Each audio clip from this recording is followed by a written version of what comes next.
संत सेवा जगत सेवा मंगल। स्वयं भोक्ता भाव लेकर मद कर बैठना मैं इतने संपत्ति का स्वामी हूं और हर्षित होना, अगर ये है तो आपका कदम रुक गया परमार्थ पे।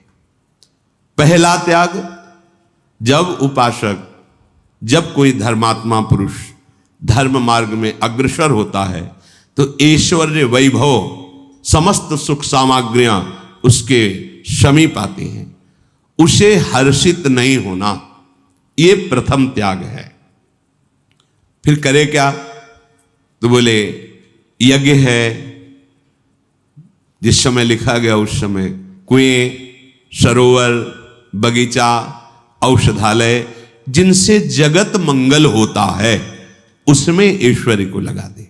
जगत कार्यों में जो मंगल में, पर उससे तनिक भी स्वार्थ की पूर्ति की लालसा ना हो, ऐसा जैसे नेकी कर दरिया में डाल। अपने प्राप्त ऐश्वर्य भोग सामग्रियों को जिनके पास वो सामग्रियां नहीं है उनके सुख के लिए लगा देना।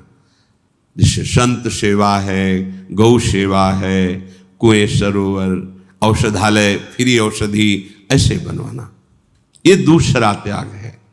तीसरा, जो सबसे बड़ा त्याग पहले बताया गया कि ये तीसरा त्याग बहुत कठिन है और ये होना ही चाहिए यदि भगवत प्राप्ति करना है। क्या? काम सुख का त्याग। ये बहुत छाया हुआ है, इसका प्रभाव बहुत जोर का है, ये लोकांतर में भी सब छाया हुआ है। मुख्य बैरी यही है, भगवान ने भी गीता जी में कहा है, ये ज्ञानियों का वैरी है, अज्ञानियों की तो बात ही जाने दो, ये बहुत बड़ा शत्रु है, कभी ना अघाने वाला ये शत्रु है, इसलिए काम विजयी बनो।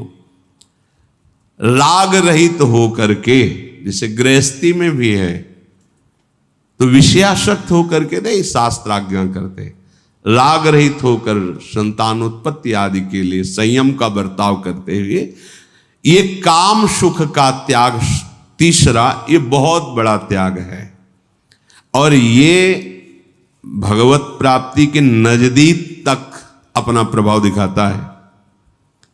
ये ऐसा नहीं कि डर के भाग जाए, बहुत बड़ा योद्धा है और ये भगवत शक्ति से संपन्न है। भगवान श्री कृष्णचंद्र जी द्वारिकाधीश, तो उनके पुत्र प्रद्युम्न जी कामावतार न बहुत नजदीक है। विशुद्ध तन्मयता से, भगवत आराधना से, भगवत चिंतन से ही इस पर विजय प्राप्त की जा सकती है। दूसरा, ये आज से कसम खाते हैं कुछ नहीं, जहां उसका प्रवाह आएगा तो बाद में फिर पश्चाताप करोगे पर हो जाएगा। ये तीसरा त्याग कहा गया। महर्षि लोग ये कह रहे हैं कि इस तीसरे त्याग से ही मोक्ष पदवी की प्राप्ति होती है, अर्थात काम सुख का त्याग करने से जीवन मुक्त अवस्था प्राप्त करने में बड़ी सहजता हो जाती है। जो पदार्थों का या शरीरों का भोग सुख स्वेच्छा पूर्वक स्वीकार करके भोग रहे हैं, वो ये बात ही नहीं समझ सकते हैं कि काम सुख का त्याग करने से परमानंद की प्राप्ति होती है। उनका हृदय इतना कमजोर हो जाता है कि इसी को परमानंद मानने लगते हैं। जो भगवत प्रेमी संतों का संग नहीं किए हैं, शास्त्रों का स्वाध्याय नहीं हुआ है, थोड़ा संयम का अभ्यास नहीं किया है, उसको ये इतनी बड़ी दुर्गम घाटी लगेगी कि हम नहीं छोड़ पाएंगे, हम नहीं रह पाएंगे, ऐसा लगने लगता है। पर आप छोड़ सकते हैं, क्योंकि वास्तविक आपको नहीं चाहिए सुख। ये जनेंद्रिय और मन मिलकर के इतना बड़ा जाल रच दे कि आप मन में तन्मय हो गए और मन और जनेंद्रिय मिलकर आपको इतना कमजोर कर दिए, आप समझते हैं मैं इसके बिना रह ही नहीं सकता, मैं जी नहीं सकता। ऐसा नहीं होता। ये अज्ञान के कारण हुआ। हमने मन में तन्मयता कर ली और मन जनेंद्रिय के साथ काम भोग में। चौथी, कोई भी अप्रिय घटना घट जाए, हृदय में व्यथा नहीं होनी चाहिए। ये चौथा त्याग। ये जो 6 त्याग बता रहे हैं ये अत्यंत आवश्यक हैं भगवत प्राप्ति के लिए। भगवत प्राप्ति के लिए अत्यंत आवश्यक ये 6 त्याग जीवन में होने चाहिए। चौथा, कोई भी अप्रिय घटना घट जाए, व्यथा नहीं होनी चाहिए। आपका हृदय व्याकुल नहीं होना चाहिए। कब नहीं होगा? जब नाम चल रहा है, भरोसा दृढ़ है प्रभु का। अगर ये 2 बात नहीं है तो चाहे कोई भी हो, व्यथा को प्राप्त हो ही जाएगा अप्रिय घटना घटने पर नाम चल रहा है। ये बलराम ब्रजवासी अपने हैं, ये बता रहे थे कि एक उनके बगल में ब्रजवासी जन, इसीलिए एक से एक महान भजनानंदी है, बाहरी व्यवहार नहीं देखना चाहिए। वो रोज प्रातः 4 बजे से 8 बजे तक मंत्र जप करते थे, गुरु प्रदत्त। अपने भजन करने के बाद ही उठते थे, किसी भी परिस्थिति में भजन नहीं छोड़ते थे। वो बैठना ही है उतने समय तक। किसी कार्य से मथुरा पुत्र गया होगा उनका, दुर्घटनाग्रसित होकर मृत्यु को प्राप्त हो गया और वो भजन अभी उनका पूरा नहीं हुआ था। गए तो वहाँ कहा कि आपका पुत्र तो पधार गया। बोले हाँ। बोले ठीक है, आप लोग व्यवहार करो जो, और 8 बजे के बाद ही हम उपस्थित हो पाएंगे। अभी तो क्या मतलब क्या बात है, देखो इससे बड़ी अप्रिय घटना क्या हो सकती है? कोई फर्क उनके।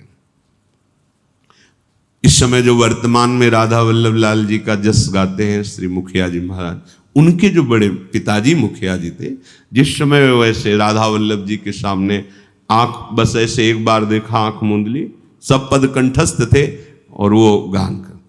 उनके बड़े भाई का अग्नि आदि से शरीर, उनको ना आँख खोला ना हारमोनियम रुकी, पूरी श्री जी की सेवा जो पद गायन की होने के बाद तब फिर उठे और अंत्येष्टि की। बड़ी से बड़ी अप्रिय घटना, श्रीवास जी के घर में महाप्रभु नृत्य कर रहे, उनका पुत्र कीर्तन में, महाप्रभु ने रोका, उनकी तरफ से नहीं। बड़ी से बड़ी अप्रिय घटना भी आपके हृदय में व्यथा ना पहुंचा पावे, ये केवल सामर्थ्य भगवद आश्रय भजन में ये दूसरी बुद्धि काम नहीं करेगी।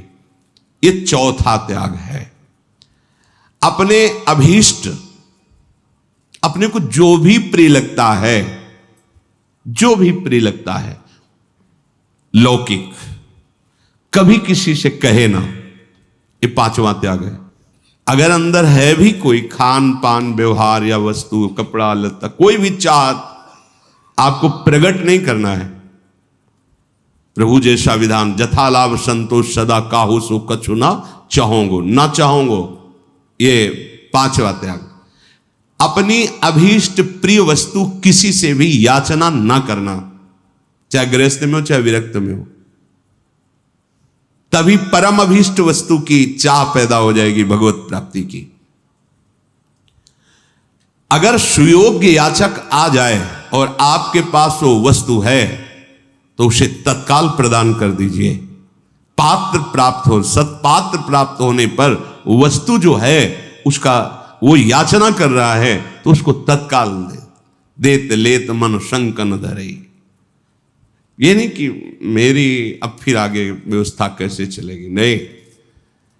अगर आप परमार्थ के पथिक है, अध्यात्म मार्ग के पथिक है और सत्पात्र जैसे कोई अत्यंत बीमार आदमी है और आपको पता है कि आपके पास इतनी कम अर्थ राशि है कि अगर इसको दे देंगे तो हमारी दिनचर्या में फर्क पड़ जाएगा। अब आपको नहीं सोचना उसकी पहले पीड़ा मिटाने के लिए हो, तो आप देख लेना आपको पीड़ा जो व्यवहारिक दिनचर्या करने की जो अंदर हुई थी कि अर्थ चला जाएगा, तो आप देख लेना कैसे व्यवस्था होती है। प्रभु पर विश्वास रखिए। पर ये यहां आदेश कर रहे हैं कि सुयोग्य याचक आ जाने पर वो वस्तु उपस्थित है तो उसको तत्काल सत्पात्र के मिलने पर जो दिया जाता है वो भगवत स्वरूप होता है।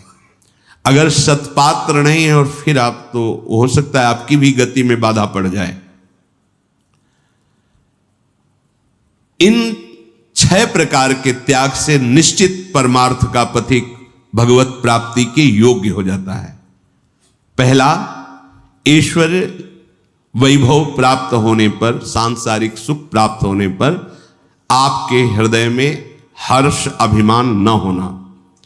दूसरा, जो प्राप्त वैभव है निष्काम भाव से जगत सुख के लिए, संत सेवा, गौ सेवा, सरोवर बनाना, औषधालय, जिससे जगत मंगल हो उसमें लगाना, ये दूसरा त्याग। काम सुख का त्याग करना तीसरा। चौथा, कोई अप्रिय घटना हो हृदय को व्यथित ना होने देना, अपने अभीष्ट की चाह किसी के सामने प्रस्तुत ना करना, ये पांचवा। छठा, सुयोग्य याचक के आ जाने पर उसे, देखो महापुरुषों ने, दधीच जी ने तो अपनी हड्डियां भी दे दी। अगर सत्पात्र प्राप्त हो जाता है, हम कोई वस्तु दे देते हैं, हमें चिंता नहीं करनी। वो देख रहा है, निर्णायक प्रभु देख रहा है, जगत मंगल करने वाला प्रभु देख रहा है, विश्वास करो। ये 6 प्रकार का त्याग परमार्थ के पथिक में अत्यंत आवश्यक है, तभी वो भगवत प्राप्ति की योग्यता प्राप्त करता है। 5 इंद्रियां और ये मन, इनका सहज स्वभाव होता है विषयों का चिंतन करना, विषय भोगों में जाना। छोड़ के देखो ऐसे, ये सहज वहीं जाएंगे। भगवान भी कह रहे मना खष्टानि इंद्रियाणि प्रकृति स्थानि कर्षति। ये भोग बुद्धि दृढ़ करते हैं। मन 5 ज्ञान इंद्रियों के साथ भोगों का चिंतन, भोग क्रिया, ये भोग बुद्धि दृढ़ करती है। भविष्य में भोग और प्राप्त हो ऐसी आशा हो जाती है, वर्तमान में इनको खूब भोगूं ऐसा चिंतन बना रहता है। यही परमार्थ के पथिक के लिए मृत्यु है।